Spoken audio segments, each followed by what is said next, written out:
Good morning, everybody, and welcome to this earnings call of LIC Housing Finance. We have with us Mr. Vinay Shah, MD and CEO, and Mr. Sudipto Sil, Deputy CFO, to discuss the quarterly results. I would request Mr. Shah to take us through the key highlights of the quarter, post which will open up the floor for Q&A. Over to you, sir. Good morning and welcome to the post-earnings con call of LIC Housing Finance. As you would be knowing, LIC HFL declared its Q2 FY19 results yesterday. The key highlights of the results are as follows. Revenue from operations, rupees 4,198 crores as against rupees 3,751 crores for the corresponding quarter of the previous year, a growth of 12%. Outstanding loan portfolio at 1,75,953 crores against 151,417 crores as on 30th September 17, reflecting a growth of 16.2%. Individual loan portfolio at 165,102 crores as against 145,486 crores, up by 13.5 crores. Disbursements at rupees 14,272 crores as against rupees 10,975 crores for the same period in the previous year, a growth of 30%. Net interest income at rupees 1,012 crores as against 963 crores, up 5%. Net interest margins at 2.35% as against 2.58% for the same period last year and 2.34% for Q1 FY19. Profit after tax for the quarter stood at 573.16 crores as against 513.88 crores, a growth of 12%. All figures have been stated in accordance with the Indian accounting standards, and previous year figures have also been recast for comparative purposes. Pursuant to the introduction of Indian accounting standards, the asset classification is now classified as Stage 1, Stage 2 and Stage 3, exposure at default. Companies are required to report ECL, that is expected credit loss, on their loan assets and provisions thereon. Accordingly, the provisions for ECL for the current quarter stand at 218 crores against 225 crores for the same period in the previous year. In terms of the total provisions, the company has retained the book provisions that were already existing on the books as per the earlier provisioning norms at the beginning of the year, while arriving at the ECL provisions for the current year. This has resulted in a much higher provisioning cover as compared to June 2018. On the business front, we have disbursed 14,272 crores as compared to 10,975 crores, a growth of 30%. Overall, we have seen a good growth from some locations in central, eastern and some part of northern and southeastern regions. In the previous quarter, we had indicated about a strong pipeline of sanctions, especially in project loans, some of which have translated into disbursement in the quarter under review. On the affordable housing front, under PMAY CLSS schemes, the company continues to do quite well. During the second quarter, the company recorded a disbursement of more than 7,600 accounts in this segment, as against about 3,400 accounts for the corresponding period of the previous year. In value terms, the disbursements in this segment was rupees 1,518 crores as against 249 crores for the previous corresponding quarter last year. As a share of incremental disbursements in the retail segment, this works out to 16% in number terms and 13.5% in value terms. In terms of asset quality, as mentioned earlier, in line with the NDAS, the company has transitioned to the ECL model based on exposure at default. The loss provisions are in line with the historical loss rates of the company, which is one of the lowest in the industry. As a result, the provisions have reduced on a year-on-year basis to 218 crores in Q2 FY19 against 225 in Q2 FY18. In terms of GNPA, as per the earlier NHB norms, the asset quality has remained stable with the GNPAs at 1.20% as against 1.21 of June 2018. The GNPA in the individual loan segment too remained at 0.81%, similar to the June 18 numbers. The past few weeks witnessed an unprecedented situation in the system arising out of tight liquidity conditions. However, we have raised funds through market instruments like NCDs and CPs and also through bank lines during this period. On the cost of funds side, though there has been a sharp increase in the interest rates, our weighted average cost of fund remained stable at 8.30%, as against 8.29% of the last quarter, that is June 2018. During the quarter under review, the overall spreads have shown a sequential improvement by about 4 basis points between June and September 2018. The rate hike cycle has required the company to also review its PLR. During the quarter, the company hiked its PLR by 30 basis points, making it a total of 60 basis points PLR hike during the current financial year. With this brief introduction, I would like to invite you for your queries. Thank you. Thank you very much, sir. Ladies and gentlemen, we will now begin the question and answer session. Anyone who wishes to ask a question may please press star, then 1 on their touchtone telephone. If you wish to remove yourself from the question queue, you may press star, then 2. Participants are requested to use handsets while asking a question. Ladies and gentlemen, we will wait for a moment while the question queue assembles. To ask a question, please press star, then 1.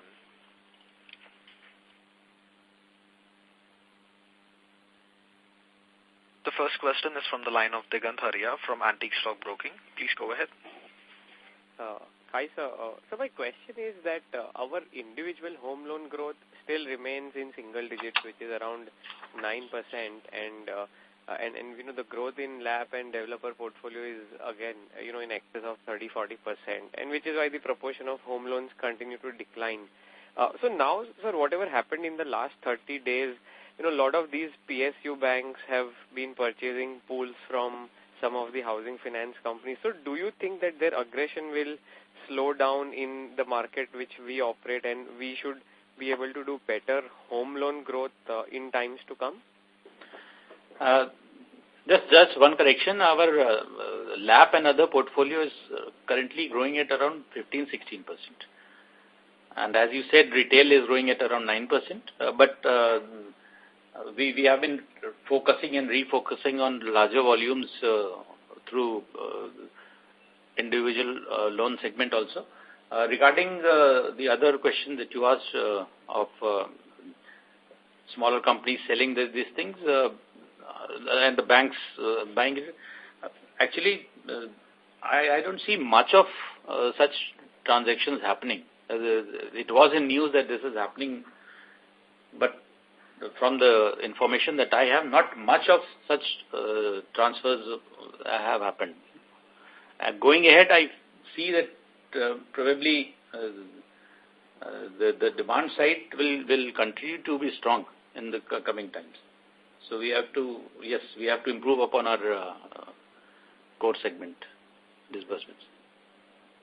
Okay, sir. And in terms of our margins, last quarter we said that most of the repricing is over, and maybe we might expect a little bit of margin improvement. So I understand that this is not a quarter to even ask for margin improvement or something like that. But just if you can give some idea on where our margins should stabilize, or maybe at what point can we start seeing some bit of uptick also. Digant, if I can say that, taking forward what I said in my previous concall, we have improved by 1 basis point. So if you take it as improvement, number one.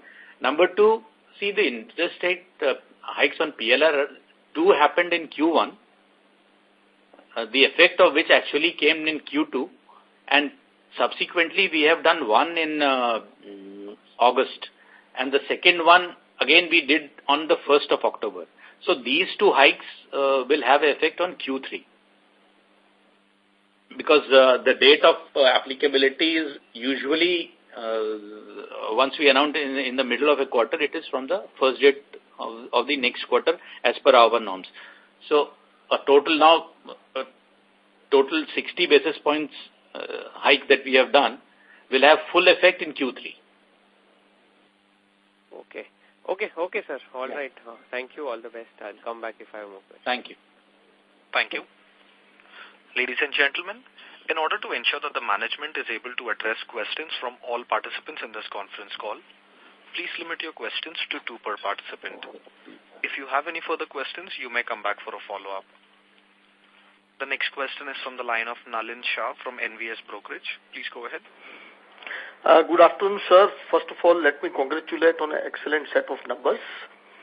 My question is that in the light of, in the recent stress on NBFC companies and even the housing finance companies, do you foresee any excellent opportunity for growing through inorganic growth and acquisitions possibilities? Yeah, the possibilities are there, and provided the deal is good, I can share with you that in the past also we have been evaluating some of such deals, say in the last 6 months or 8 months, but the valuations have been on the higher side, so we have not gone in for it. So if the valuations are okay, we are open to it. And in fact, we do evaluate time and again. Okay, thank you very much. Thank you. Thank you. The next question is from the line of Kunal Shah from Edelweiss Securities. Please go ahead. Yeah. So firstly on the developer loan portfolio. Excuse me, this is the operator. Mr. Shah, may we request you to use the handset, please? Yeah. So is it clear now? Yes, little better. Yeah. So with respect to the developer disbursements, last time also you highlighted that the pipeline is good. But given the current scenario, maybe disbursing like 3,000 odd crores, so can you give some color in terms of what is the profile of these developers and what would have been the rejection rate? Maybe earlier if the pipeline was similar, maybe how was the rejection rate post this entire situation in terms of not accepting the proposals given the weaker sentiments which are there? I'll put 2 points to your question. Number one is, processing a developer loan, it takes a lot of time. It's something which will happen, which will even not happen in a week or 15 days of time. So, Q2 this has happened, but everything has not happened in September. Everything has not happened in the last 15 days of September. This is one part of it. Number two, current year we have rejected proposals, builder loan proposals to the tune of about 3,000 crores. Full half year, we have rejected about 3,000 crores of builder loan proposals also. And these builders, we have our own rating system of builders. We seldom give loans to builders who do not fall under A category as per our rating criteria. Okay. And in terms of the number of accounts which would have got disbursed, so if you look at this 3,000 crores, how well distributed it would be and what would be the size of the largest account if you have to look at it? Number of accounts would be in the range of 30, slightly in excess of 30. I think it is either 33, 34, something like that. Okay. Yeah. Amount-wise, I would...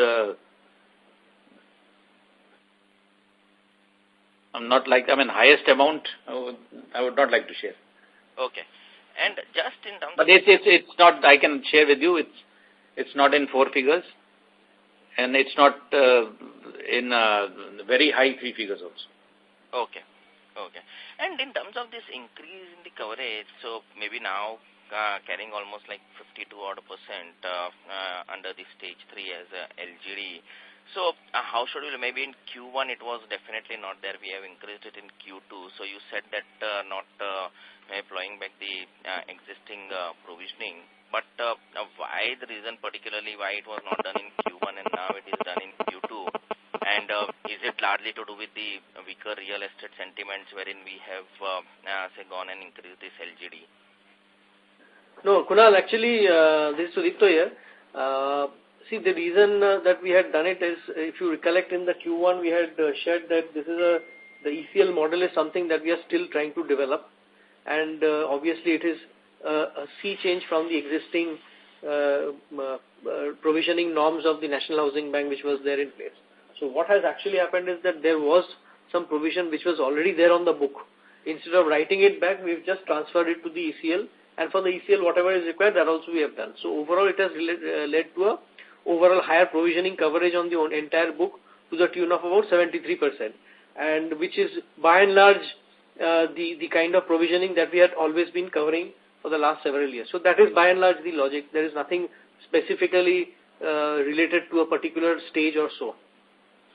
No, because when we compare it with the other HFCs under the stage 3, the LGD is much lower. Okay, in fact, for us, it is like even it's a secured product completely, and still LGDs are in the range of 50% plus.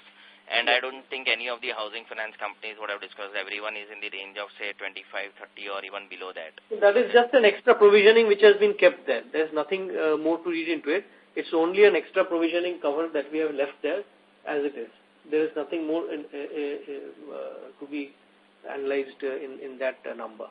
It's just an extra buffer which we have kept because there was a plowback from the existing NHB and there had to be somewhere to put it. Okay. Because now the NHB provisioning cannot be kept in the books. Yeah. So this release was also this quarter, NHB one? Yes, it was then because this is the September half year is when we published the balance sheet, so it has been done this time. Okay. And one last question in terms of the tax rate. So again, for the first half, the tax rate is quite low compared to last 3 years. So where do we see it settling? So would it be like the maximum marginal rate towards the end of the fiscal, or it will settle sub 30% for the annual, maybe for FY19? No, actually there will be, I think, a slight remission, but by and large it will be towards the maximum marginal rate only. So then second half, the impact is only because of impact is because of the deferred tax treatment under the Ind AS, which is different from what we were doing earlier. That is the only difference. Okay, that's the only difference. Huh? That's the only difference. Okay. Yeah. Thank you. Thank you. The next question is from the line of Piran Engineer from Motilal Oswal. Please go ahead. Yeah, hi sir. If you could just talk about some of your top builder exposures, what would they be and the corresponding quantum in your 10,000 crore builder book?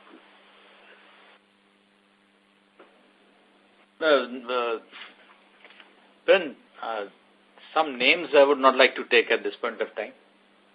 Okay, but do we have exposure to any of the names like Supertech, Vatika, etc. that have been in the news? No, that you cannot. No. And do we have anything to ILFS by any chance? Parent subsidiaries, anything? No. ILFS, Supertech, we have no exposure. Are bulk of our builder loan exposure in Mumbai and the western region, or is it geographically well spread out? It's spread out, but you can roughly say maybe 40% would be western in India, including Bombay. Okay. And did we buy out any builder loans this quarter? No. Buyout means no, but maybe in some of the builder, some of the builder loans there would be some takeover amount, but buying out. But that would be how much roughly? So that depends on the proposal actually. Okay. And if you could just explain this provision thing once again, I didn't quite, get the math here. So last quarter. See, Piran, just let me explain to you. The ECL, the expected credit loss model pursuant to the Ind AS was introduced first in the quarter of June 2018. For the first time, we had prepared accounts in accordance with that. And that point in time, we had created the provisions exactly according to the ECL. Okay. So whatever provisions were lying there, if you recollect our concall of post first quarter, we had said whatever was created in accordance with the NHB, that has not been treated, and that we will be treating in the half year when the accounts will be the balance sheets will be published. So whatever provision was lying as per the earlier NHB provisioning norms. Okay. As of 1st of April or 31st of March, that has been retained in the book in exactly that amount. Additionally, whatever is required for provisioning under the ECL, that has been done. So that is the reason why you have seen that the coverage ratio has increased significantly. Okay, so if I get it, in the first quarter, we had about 900 crores of provisions that did not include, let's call it contingency provisions about 4Q. See, if you now look at it, at the end of the March, we had about 1,300 or 1,200 crores of provisioning on the books. Correct. But this was only 900. So additional 300 was what was added back to the provisioning this time. and along with it, the 200 crores incrementally that we had taken out from the P&L. Okay. Understood. So and then our, our net worth reconciliation then would only include the DTL impact. There is no provision, floating provision reversal. In case the provisioning impact was not taken even in the earlier quarter. No, I get that, yeah, but some HFCs have, reversed their floating provisions and have added it back to net worth. Precisely what I'm saying is that we have not reversed, we have actually enhanced the provisioning cover by keeping it on the books. Okay, understood. And sir, lastly, your PLR hike, is that on new loans or on all loans? And, all. New, old, everything. Okay. That's it from my side. I'll get back into you if I have anything else. Thank you. Thank you. The next question is from the line of Kashyap Javeri from Emkay Global. Please go ahead. Sure. Good afternoon, sir, and congratulations. Excuse me, this is the operator. Hello. Javeri. Yes, please. Go ahead. Yeah. Am I audible? Yeah. Yeah, hi. Congratulations for great numbers, and thank you for the opportunity. One question from the previous, participant, when you said, this old as well as new loans, everything is repriceable. I'm just looking at slide number 11 in your presentation, which says 82% is your pure floating rate loan. So the whole 82% is repriceable as in when you change the PLR, right? Yeah. Okay. Second question is on your developer loan portfolio, which is now as a percentage of your loans, as a proportion almost now about, 8 odd percent, 6 odd percent. The previous peak that we saw was about 11%, and then it gradually came down from FY10. But during around the same time, we saw a spike up in the NPL also because of a couple of accounts. Now, as of date, when the rates are rising and whatever calls we attended of a lot of real estate financier, everybody is saying that probably they are going to freeze the disbursement at least for next about 3 odd months until they get some clarity from RBI in terms of liquidity and all. Do you believe that this could probably result in some of these builders liquidating their inventories at discounted price? Can it have a contagion on the overall pricing of the asset in a broader sense? No, I mean, that we can't say, but see, I'll answer your question from an entirely different perspective also. Whether it is our HFC or any other HFC, no one will go in for or not go in for a project loan knowing it is bad, Right. Number two, money, if it is not available, then naturally I will not give. So people are not giving to, some of the companies are not giving to big loans because they don't have money. It's not that because the borrower is bad or likely to go into NPA. And then we have our very strict rules of SOPs and due diligence is taken out. We would also not like to enter into a arena which there is even a iota of small percentage of doubt that the project may slip into default. But let's say if and most of these, as I said before, most of these cases did not come to us in September. I don't think that even 5% or 2%, because it takes time. The processing takes quite a lot of time. So they were already there in our pipeline. So that was and yes, as you said, we have after September especially looking to the liquidity position also overall in the market. We are taking adequate precautions and maybe become more stricter in appraising these projects. Yeah, that's the only change. But we are not saying no to builder loans still. Right, but looking at the fact, looking at the at least in near-term curtailment of the sector as a whole, that aversion to this kind of financing, to just to generate liquidity, could this these developers probably tinker with the pricing? Could it be material going for, because that impacts our LAP portfolio also eventually in terms of the collateral. So that's why I'm asking this question. Yeah, no, I mean, we have to be, it can be a good opportunity also to get on board and do more. That also is one side of the story. But then, as you said, yeah, we are very cautious about it. Okay. And we used to give separately interest income on individual and developers loan. I'm not able to find that in this quarter's presentation. Would we be disclosing that number? Separately, yeah, we can disclose. It's not enough, but currently I don't have, yeah. It is not published. Okay. Okay, sure. That's it from my side. Thank you very much, sir. Thank you. The next question is from the line of Abhijit Tibrewal from ICICI Securities. Please go ahead. Yes, sir. Thanks for taking my question. So, what are these derivative financial instruments on the asset and the liability side of the balance sheet? Sorry? What are the derivative financial instruments that I see on the asset and liability side of our balance sheet?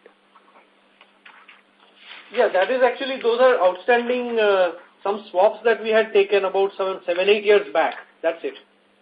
Okay, all right. We have not entered into any swaps post 2009. Okay, so they all...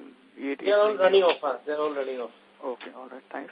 And so, in the disbursements of 11,324 crores in the individual segment, can we provide a split between home loans and LAP? Home loans would be in the range of about 9,000 odd crores. Okay, and the rest is... Balance would be LAP and LRD. Okay. And what was the quantum of incremental borrowings that we did in this quarter? Net will be around, say, about approximately 22,000 crores. Okay, all right. That's all. Thank you very much. Thank you. The next question is from the line of Abhishek Saraf from Deutsche Bank. Please go ahead. Yes, sir. Thanks for taking my question. So I just wanted to understand... Excuse me, this is the operator, Mr. Saraf. May we request you to use the handset, please? The voice is not audible. Am I audible now? Yes. Yes, thank you. Yeah. So just on liquidity front, so just wanted to understand from our cost of funding.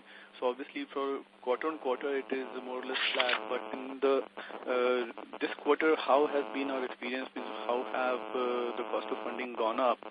And it seems that we also kind of deferred one of the NCD issuance which we had recently launched and did not take it up.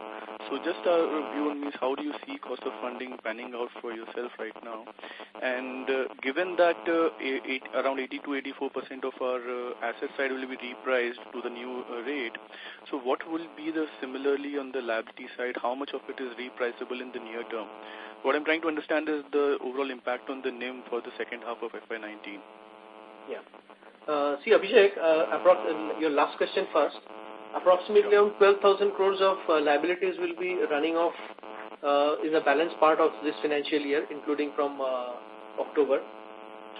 And that is at present carrying an average cost of around 8.6 to 8.7%. But though there will be some tranches which will be contracted well in excess of 9% as well.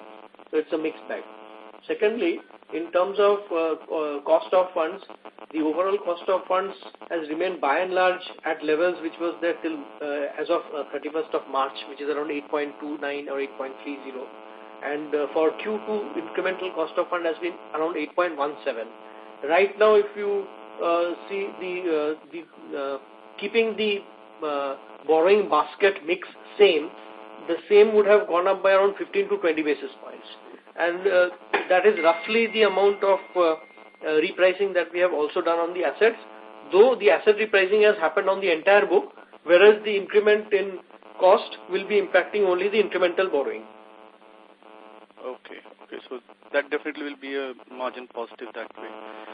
And sir, in terms of growth, do you think we'll be able to maintain the H1 FY19 numbers, given that there will definitely be some kind of, if there will be some liquidity squeeze going forward, or will we maintain the current level of growth? And within that, what kind of loan book are we looking for project loans? When it has gone up to around 6% odd, though I understand this tends to be chunky, but do we expect this ratio of project loans to be maintained as well going forward? It depends. answering your first question first. Overall, for the year FY19, we are still looking at a full growth of about 17-18%, which we had budgeted at the start of the year. Composition of the book, as it is, maybe it goes up to 6.5% or 7%. I don't see a very exponential growth for projects looking at the current scenario. Okay. Okay, sir. Thank you. Thank you. The next question is from the line of Umang Shah from HSBC. Please go ahead. Yeah, sir, thanks for the opportunity and congratulations on a good quarter. I just have a couple of questions. Could you please help me? What's our Tier 1 ratio as of now? See, the Tier 1 ratio in terms of as of 31st March is 13.06. Right. Tier 2 is 2.43. Total is 15.49. Yeah, but I mean during the YTD period we have grown fairly faster in non-individual loans like developer and lab where the risk weightages would be high. So any color or idea that you can give in terms of do we have any capital raising plans or our current capital position kind of allows us to grow at these rates at least I mean, for how long can we sustain these growth rates? Yeah, I think foreseeable future, we can certainly, we don't need capital. It is adequately capitalized. And though there has been an increase in the builder loan, as you have very rightly identified, which consumes capital faster, the profit growth for the first half also is in excess of 20%. So that kind of offsets. And for the retail piece, the risk weights are in the range of around 35 to 50%. Okay. Okay. All right, got that. Second, I just wanted a small clarification on a data point. So on slide number 13 of a presentation, under Ind AS PAT reconciliation, what would be the components in other adjustments? I mean, it's a reasonably large number at 152 crores. The other adjustments basically is in of commission income and other things. Income and other things. Okay, so basically it's the amortization of payouts that we can do under Ind AS now. Right. Okay, all right. And just a last question that I have is. Just again to confirm one data point on our first slide of the presentation we have mentioned NPAs at 1.2 and on the other slide it's 1.27. It's basically the difference between gross NPA and gross stage 3, right?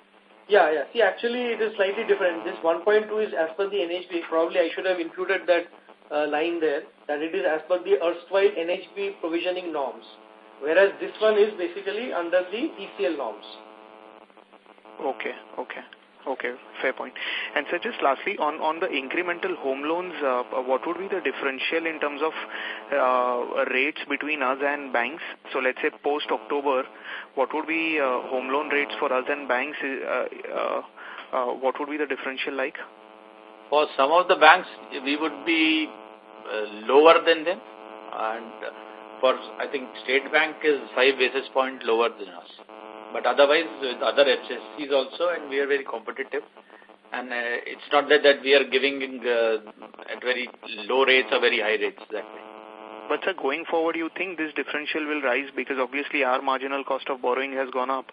So we will have to pass that on into our lending rate. So that differential might expand, right, going forward? They will also do. Okay. We take a call on everything, on the cost of going up, what the competitors are doing, take into consideration everything.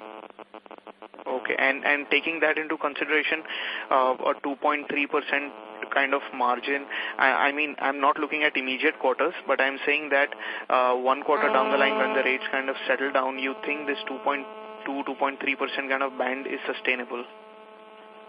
Yeah, certainly. I mean, 2.35 is what we have delivered, I think, back to back on the 2 quarters.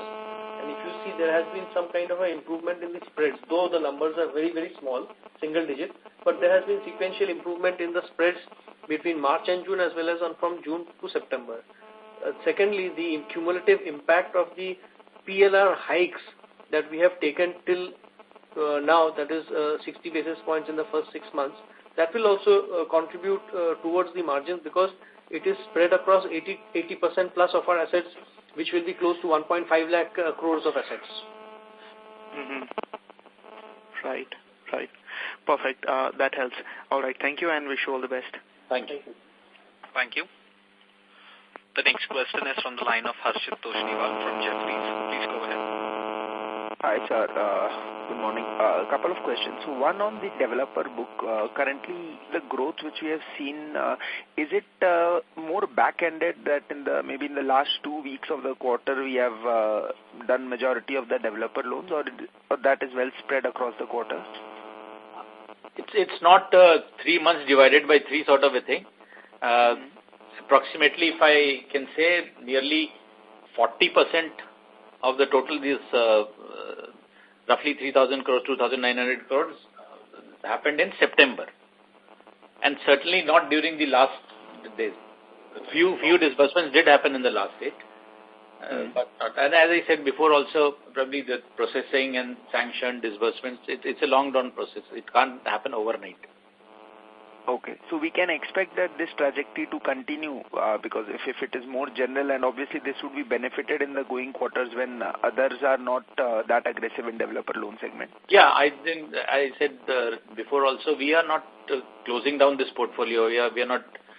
But then yes, because of the circumstances, our due diligence has become more stricter. Right.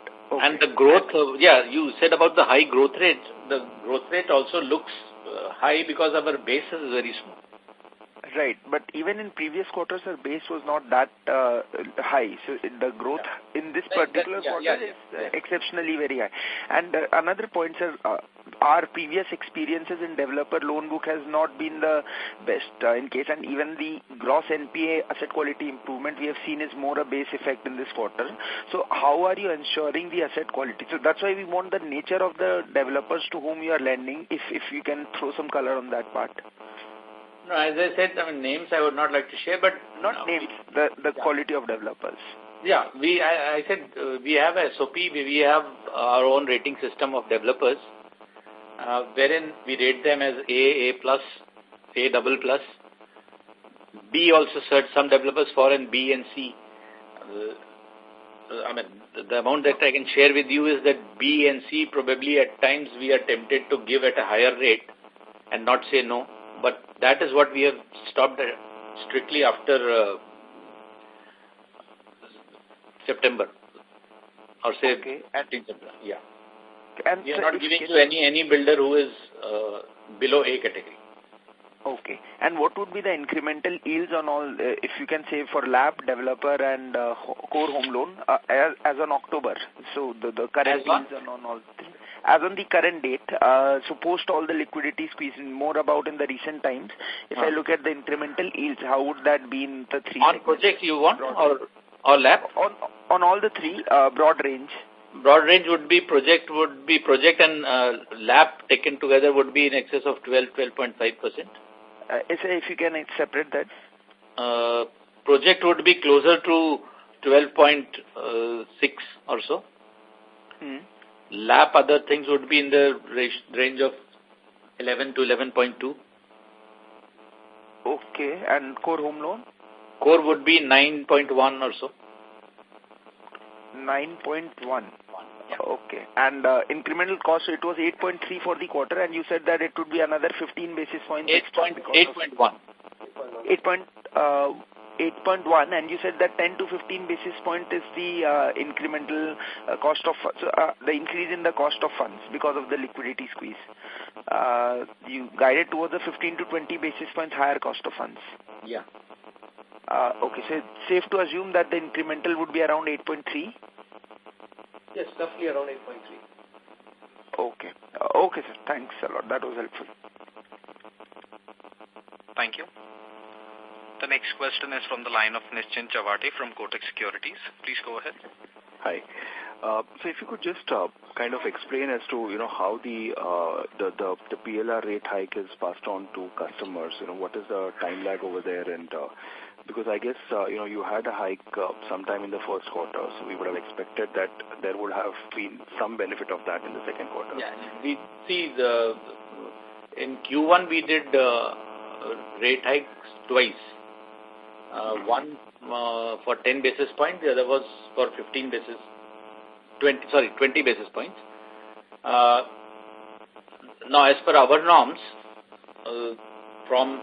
there is a date of review of rate hike for the back book.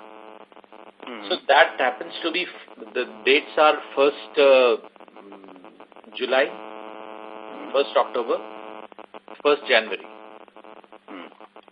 So next date it gets applicable. So whatever we did in rate hikes during Q1, the benefit will start from 1st of July, irrespective of the date in the quarter. So it should have ideally kind of, started. Yeah, so these two rate hikes, these two rate hikes were applicable on the back book from 1st of July. So Q2 that effect has come.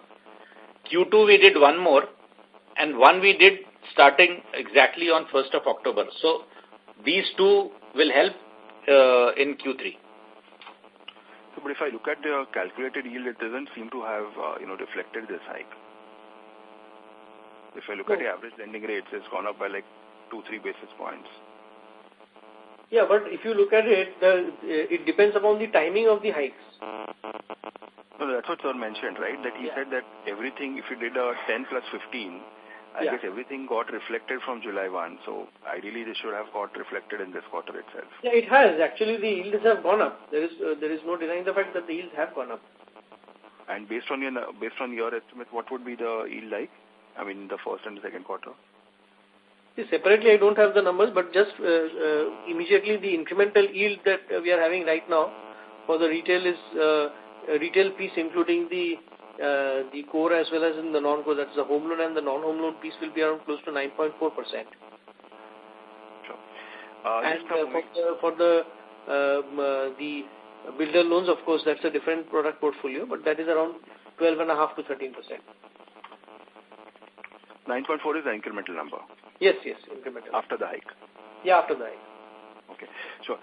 Just now moving on to the ALM side, if you could give some color as to how you are placed over the next 6 months and for the next financial year in terms of the ALM gaps. See, the ALM by and large is driven by the NHB norms, which gives very strict limits on every bucket, like the immediate short-term buckets up to one year, and thereafter the buckets within for the more than 1 year and thereabout, as determined by the board and which is reviewed monthly by the National Housing Bank. So it is within all those limits, but just to be much more specific about, say, the bond redemptions in the next 6 months or so, as I mentioned some time back, will be around, say, 15,000 crores or so. So you mentioned 12 or 15? Yeah, between 12,000 crores, right. 12,000 crores will be the bond redemption. Then some other repayments like NHB refinance, etc., maybe another couple of thousand crores, like it will come to around, say, 15,000 crores. Then whatever term loans that we had taken, that repayment happens, plus also the term loan further drawdowns happen depending upon our requirement and the fresh lines that we have received already. And whatever CPs that we have on book, that is about 9% of the total book, which is roughly around, say, 14,000 crores as of 30th of September. We expect that to come down substantially in the next 6 months to, say, about 5 to 6% of the total book, total liabilities, which was the figure which was there as on 30th of June 2018. Sure. And just on the incremental cost of funds, I guess you mentioned that on second quarter it was around 8.17, which would go up by 15-20 basis points, assuming that the basket of borrowing remains similar. Now, if you're going to reduce your CPs and then possibly go for a little slightly longer tenure borrowings, then how would this number kind of change? See, actually, this also takes into consideration the bank lines, undrawn lines that we have. where the rates are still in the range of between 8 to 8.3. Of course, the NCD is depending upon the tenure, and assuming that the rates stabilize around that level, we are expecting that to come down a little bit, because if you look at the trend of the GSEC, 10-year GSEC, it has come down well below 8%. Now it is in the range of 7.8 to 7.85. And assuming that markets stabilize, the corresponding corporate AAA bond should be placed in the range of around 8.70. Right now it is about 30 basis points higher than those levels, around 9.1, so 40 basis points higher. But generally it should be trading in the range of around 8.70.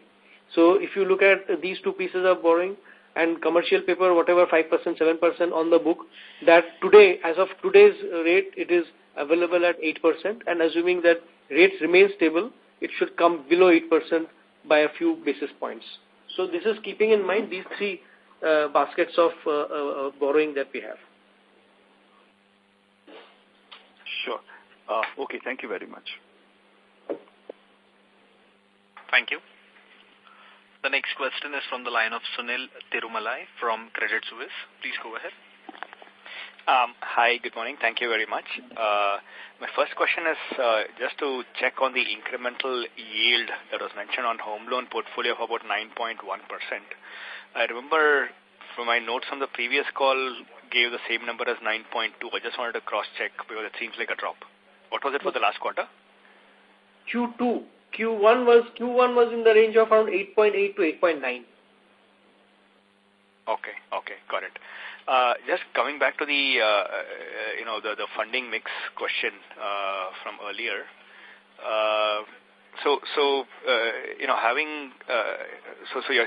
Your portfolio of commercial paper has kind of more than tripled in stock over the last since the end of the previous financial year.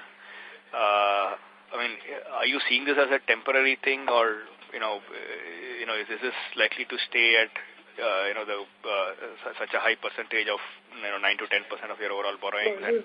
You see, if you look at it, I think June it was around 7%, if I'm not mistaken, and at end of March was around 5%.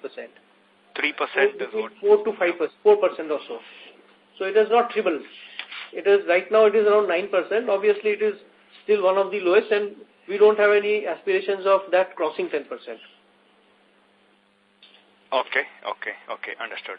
And finally, as I indicated, it should be largely in the range of what it was in the June quarter, which is around 6 to 7%. Okay. And finally, on the builder loan book, just in terms of sheer size, historically this is the largest book that you run. In terms of it's crossed 10,000 crores of portfolio size. Your quarterly disbursement is also quite high compared to what you used to do historically. There was only one quarter in March when you had more than 2,000 crores of disbursement. From an organizational capability perspective, how are you placed? Have you expanded your team, your underwriting capabilities, presence in various places where your borrowers are present, the projects are present? Do you do only project-specific, project-level loans, or do you also do some balance sheet loans to the builder? It will be very helpful to get some color.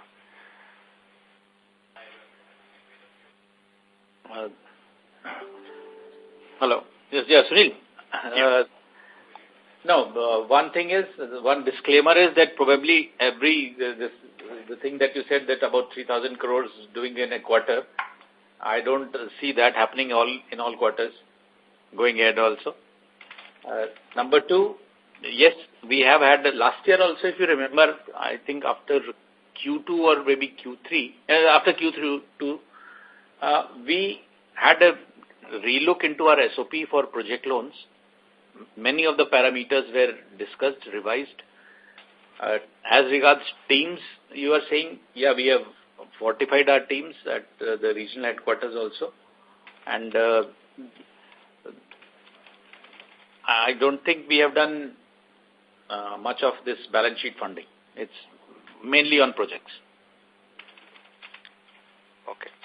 Okay. Thank you very much, sir. Thank you.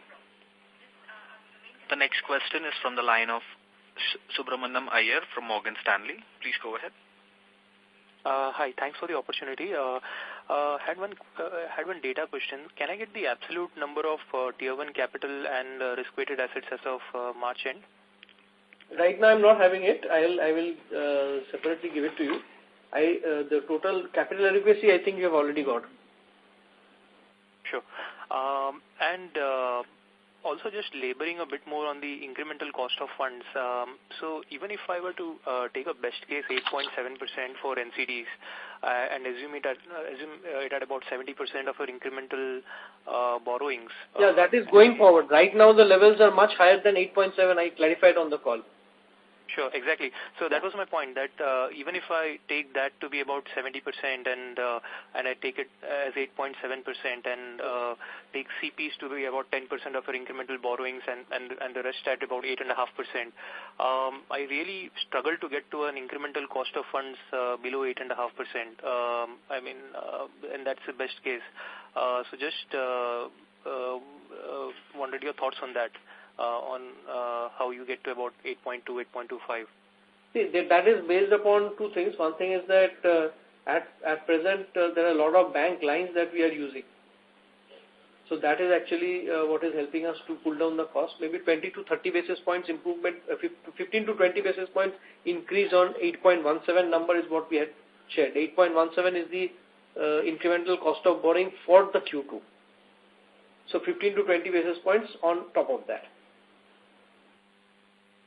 Okay. Sure. Thanks. Thank you. The next question is from the line of Pranay Rajani from BNK Securities. Please go ahead. Yeah, hi. Hello. Hello. Hello. Hello.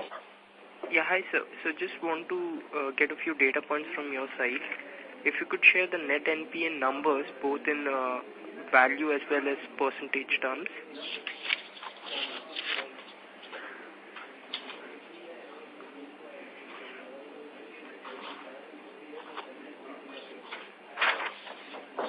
Yeah, the net NPA, the gross NPA, now there is nothing called net NPA now. All right. Because as per the NHB norms, now it is ECL, so which is there on the last slide of the presentation. But as far as the NHB norms are concerned, the GNPA is 2,100 crores as on 30th of September, which is 1.2%. Can you share the provisions for the quarter, sir? Total provisions for the quarter is 218 crores. Incremental provisions for the quarter is 218 crores. No, sir. I mean provisions on gross NPA.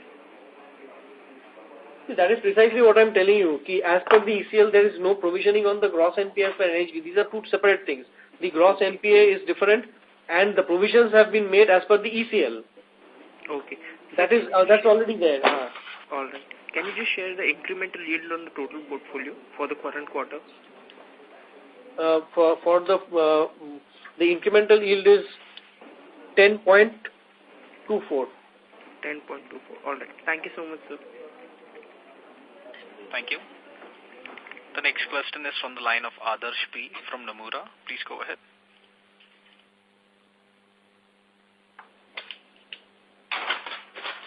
Adarsh P. from Nomura, if you please unmute us. Sorry.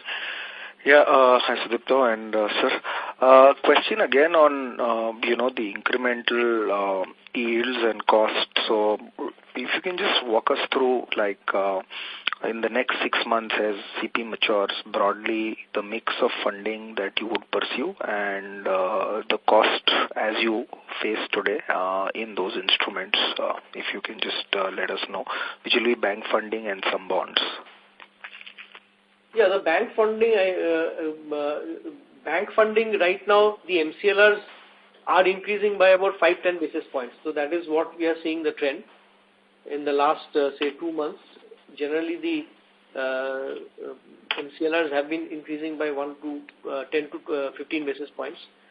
But for a term loan, the reset is after 1 year. So whatever term loan you are drawing today, the next revision on the rates come after a period of 12 months.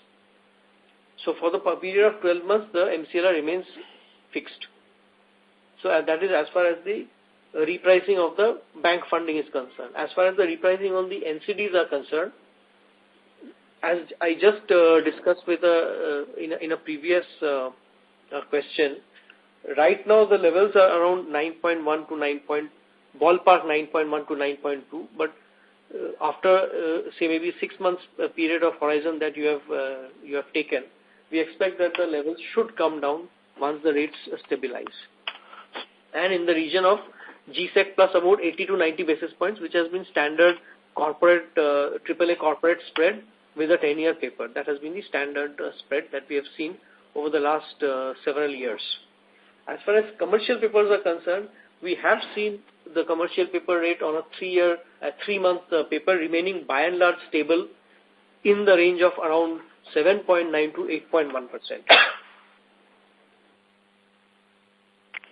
No, Sudipta, I was more asking in terms of not just the repricing part of it, but more incrementally, right? So you will have a net growth in balance sheet, which will entail a net growth in borrowing.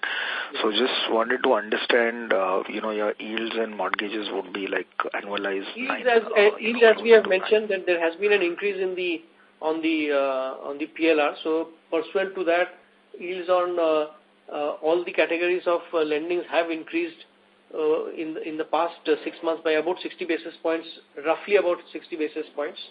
And currently we have shared with you the incremental yields also on various product categories, which in the non-core segment will be around say 11% plus. In the developer loans will be 12.5 to 13%, and in the retail segment will be around 9.1%. That is the incremental yield.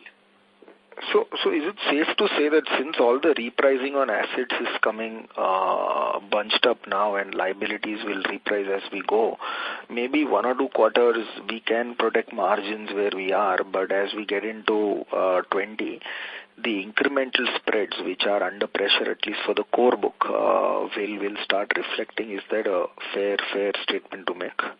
See, actually, if you see in the last 6 months and even as far as this current quarter is concerned, the weighted average cost of fund because of the construct of liabilities has remained more or less stable in the range of 8.29 to 8.3.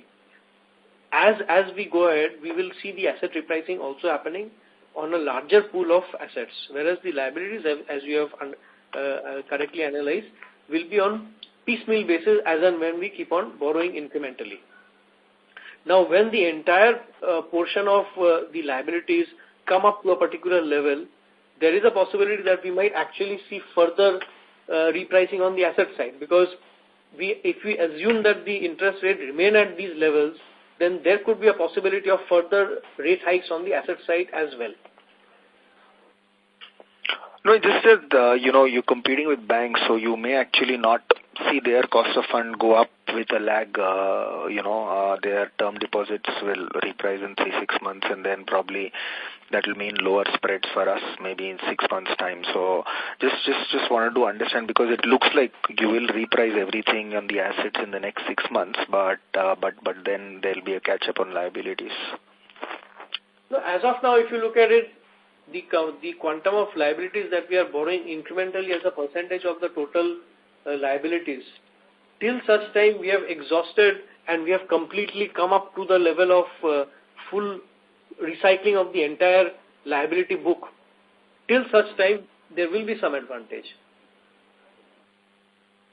Honestly, I'll kind of take this offline. Thanks, Udittam. Yeah. Thank you. Ladies and gentlemen, due to time constraints, we take one last question from the line of Alpesh Mehta from Motilal Oswal Securities. Please go ahead. Hi, Sudipta. Hi, sir. First question, has there been any write-off during the quarter? No, there has been no write-off. And what would be the movement of gross stage 3 exposure in terms of addition and the reductions, recoveries, etc.? That between the 2 quarters, you want to say? Yeah, between the 2 quarters, 1Q and 2Q. See, as on Q1, the stage 3 was say 1.21%, of yeah, the so then the assets absolute was around number was 5,000 crores. absolute number was 652 crores, and this quarter. No. That is the provision. That is the provision. Sorry. Yeah, but in terms you of wanted the exposure EAD, na? Yeah. EAD was 1.21%. Yeah, so this is the final number, but in terms of the addition and the reductions during the quarter, has there been anything added in the portfolio during the quarter? Number of additions during the will be around 300 odd crores. Okay, and movement out will be around say 205. Okay, and some closures also during the period. And this addition is largely on the individual portfolio, or has there any builder loan? It's largely. Okay. Secondly, the LAP and the LRD in the LAP portfolio, there is also mention of LRD portfolio. So what would be the proportion of LRD in LRD will be around 5,000 crores, 4 to 5,000 crores. That is a part of that 16%, right? That is, yes. It's not the part of the developer portfolio. No, that is part of the 16%. Okay, and what would be the average ticket? Mentioned as LAP, LRD and others. Yeah, and what would be the average ticket size on that? Average ticket size will be around 40 to 50 crores. Okay, 40 to 50 crores. Another question is on your net worth reconciliation. If you can just run us through what was it last year and this year, and what has been the additions, etc. under Ind AS? Net worth reconciliation, let me see. It is currently 15,200 crores. We closed the financial year at around 13,000 odd. 12,000, around little more than 13,000 crores. So the 12,000 to around 2,000 crores, 1,700 crores, whatever was the incremental, about 1,200 crores was because of the deferred tax impact. Okay. And others will be sundry items. Mostly it is deferred tax income, deferred tax treatment. And there would have been dividend payout as well, right, in the first half? There would have been dividend payout, yeah. So the rest is largely because of the EIR impact? That is the EIR impact. Okay. Thank you. Thank you. Ladies and gentlemen, that was the last question. I now hand the conference over to the management for closing comments. Yeah, I thank you all the friends for their queries. Going ahead, 2-3 things that I would like to again reiterate is for the balance period, we want to go very strongly on the home loan disbursement side. Project, we would be very selective and do it on a case-to-case basis. We are also looking into the raising of funds through other means also, though nothing has been finalized as yet, like ECBs and all, though nothing has been finalized as yet, so that we are able to gain some basis points as far as borrowing rates are concerned. All the best to all of you. Thank you very much.